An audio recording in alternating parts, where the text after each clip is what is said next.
লখিমপুৰত সংঘটিত হৈছে এক চাঞ্চল্যকৰ ঘটনা। এইবাৰ ডকাইতৰ ৰূপত আমচুৰ সভাপতি আৰু সাধাৰণ সম্পাদক সহ এটা বৃহৎ দল। নমস্কাৰ, নিউজ ডেস্ক ৰিপৰ্টৰ বাতৰিৰ সৈতে মই ইমৰান হুছেইন দিবলৈ লৈছোঁ বিতং বাতৰি। দিন দুপৰতে ডকাইতি কৰিবলৈ গৈ ৰঙাঘৰৰ আলহী হ'ল লখিমপুৰ জিলাৰ আমচুৰ সাধাৰণ সম্পাদক সহ 12জন সদস্য। এতিয়াও পলাতক অৱস্থাত আমচুৰ সভাপতি আৰু দলৰ বাকী বহু সদস্য। কালি দিন দুপৰতে লখিমপুৰ বাইপাছত গৰুলৈ অহা ট্ৰাক এখন ৰখাই টকা দাবী আমচুৰ এক বৃহৎ দলৰ। দুপৰীয়া 2 বজাত সংঘটিত হয় এই ঘটনা।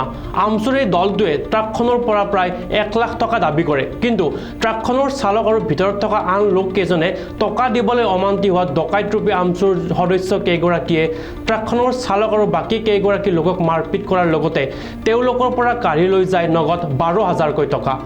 আমচুৰ দ্বাৰা ডকাইতিৰ বলি হোৱা ভুক্তভোগীয়ে লখিমপুৰ সদৰ থানাত এখন এজাহাৰ দাখিল কৰে।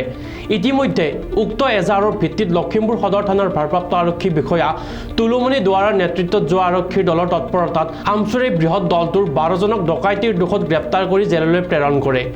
এজাহাৰৰ ভিত্তিত গ্ৰেপ্তাৰ হোৱা ডকাইতৰূপী আমচুৰ সদস্য কেইগৰাকী হ'ল লখিমপুৰ জিলা আমচুৰ সাধাৰণ সম্পাদক জাহিৰুল ইছলাম, হাতীলুঙৰ মহম্মদ আবুল হুছেইন, চুকুলিবৰীয়াৰ মহম্মদ ফাৰুক হুছেইন, চুকুলিবৰীয়াৰ ফাৰিজুল হক, 6 নং ৱাৰ্ডৰ ASTC ৰোডৰ মহম্মদ ৰফিক উদ্দিন আহমেদ, চাপতি কল্যাণপুৰৰ বিকি মণ্ডল, চাপতি কল্যাণপুৰৰ মহম্মদ নাজমল হক, চুকুলিবৰীয়াৰ মহম্মদ ছাহিদুল আলী, চাপতি কল্যাণপুৰৰ মহম্মদ আব্দুল চাৰিফুল, লালুক ইছলামপুৰৰ মহম্মদ মনিউল ইছলাম, মহখুলিৰ আলাউদ্দিন খিলজি আৰু চানমাৰীৰ মহম্মদ চেলিম লস্কৰ।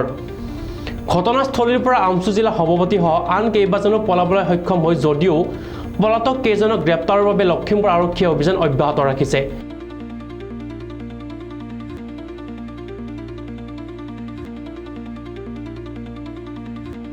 এতিয়া বাতৰিৰ পৰা মই ইমৰান হুছেইনে বিদায় লৈছোঁ। পৰৱৰ্তী বাতৰিৰ বাবে চাই থাকিব নিউজ ডেস্ক ৰিপৰ্ট।